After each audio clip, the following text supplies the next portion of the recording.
SIR চলাকালীন বেলাগাম জেলা তৃণমূল সভাপতি বিজেপির মুখে জুতো কাদা ছুঁড়ে মারার হুঁশিয়ারি জেলা তৃণমূল সভাপতি আব্দুর রহিম বক্সের।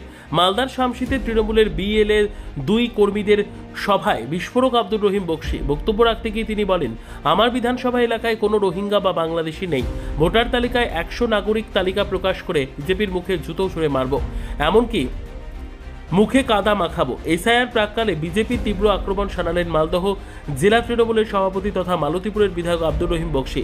আমরা যারা এখানে মালতীপুর বিধানসভায় বসবাস করি, একজনও বাংলাদেশি এখানে নেই, একজনও রোহিঙ্গা এখানে নেই। তাদের এর মধ্যে ভিন্ন চক্রান্তকে নস্যাৎ করে দেওয়ার জন্য যে ফর্ম ফিল আপটা হবে সেটা 100% করবো আমরা, 100-তে 100। এবং এই 100-তে 100 করে নেওয়ার পরে তাদের মুখের উপরে জুতো ছুঁড়ে মারবো আমরা, যে এখানে একটা রোহিঙ্গা বা বাংলাদেশি নয়, তোমরা জেনে রাখো। যদিও জেলা সভাপতির এই বক্তব্যকে বাংলাদেশের লাভলি খাতুনের প্রসঙ্গে টেনে পাল্টা কটাক্ষ ছুঁড়েছে বিজেপি।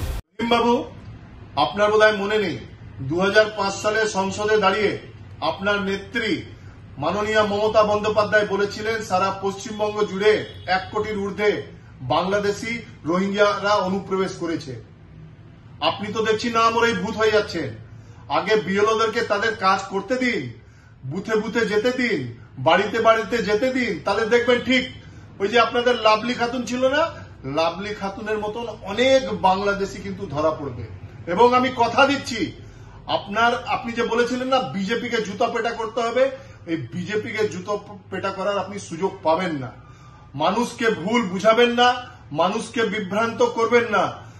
পশ্চিমবঙ্গে মানুষ, সারা ভারতের মানুষ ঠিক বুঝছে, যারা ভারতীয় আছে তাদের একজনেরও নাম কাটা যাবে না। উল্লেখ্য, দুদিন বাদেই আগামী মঙ্গলবার থেকে বাড়ি বাড়ি ভোটার তালিকা যাচাইয়ে যাবেন বিএলওরা।